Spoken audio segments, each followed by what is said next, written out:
ఇప్పుడు ప్రస్తుతంలో ఈ కాలంలో మనం జన్మించినామంటే ఎంతో అదృష్టం. రామ మందిరం నిర్మాణం జరుగుతూ ఉంది.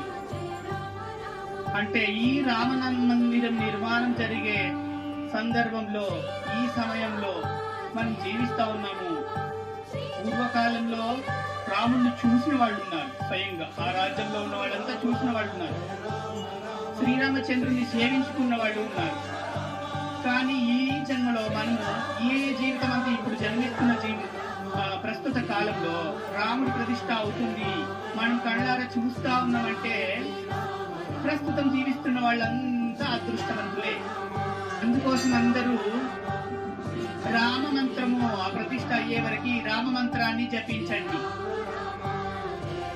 శ్రీరామచంద్ర ప్రభువుకి 2 అక్షరాలు అంతే.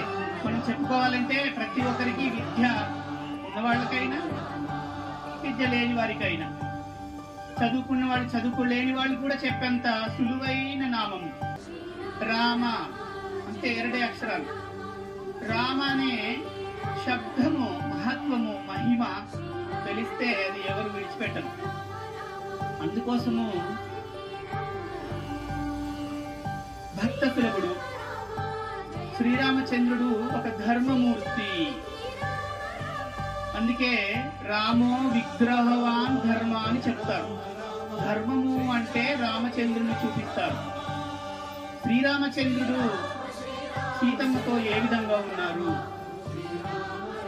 తల్లిదండ్రులతో ఎలా ఉన్నారు, గురువులతో ఎలా ఉన్నారు, శ్రీరామచంద్ర ప్రభువు వారి జీవితం అంతా ఎలా జీవించారు, మిత్రులతో ఎలా ఉన్నారు, పితృవాక్య పరిపాలకుడయ్యి తల్లి తండ్రి మాట జవదాటకుండా శ్రీరామచంద్ర ప్రభువు ఎన్ని కష్టములైనా, మహాపురుషుడైనప్పటికీ, ఆది పురుషుడు అయినప్పటికీ కూడా ఎన్ని కష్టములైనా లోక కళ్యాణం కొరకు ఆ కష్టాన్నంతా అనుభవిస్తూ ఈరోజు చరిత్రలో నిలబడిపోయింది. రామచంద్రుడు లేని ఊరు లేదు. ప్రతి ఒక్క ఊర్లో శ్రీరామచంద్ర భగవంతుడు కొలువై ఉన్నాడు. అందుకోసమే రాముడు ప్రతి ఒక్కరి నరనరాల్లో ఇమిడిపోయాడు.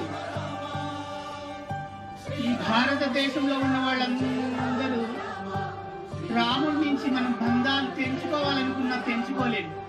అంతగా తరతరాల నుంచి రాముడితో బంధం ఏర్పడింది.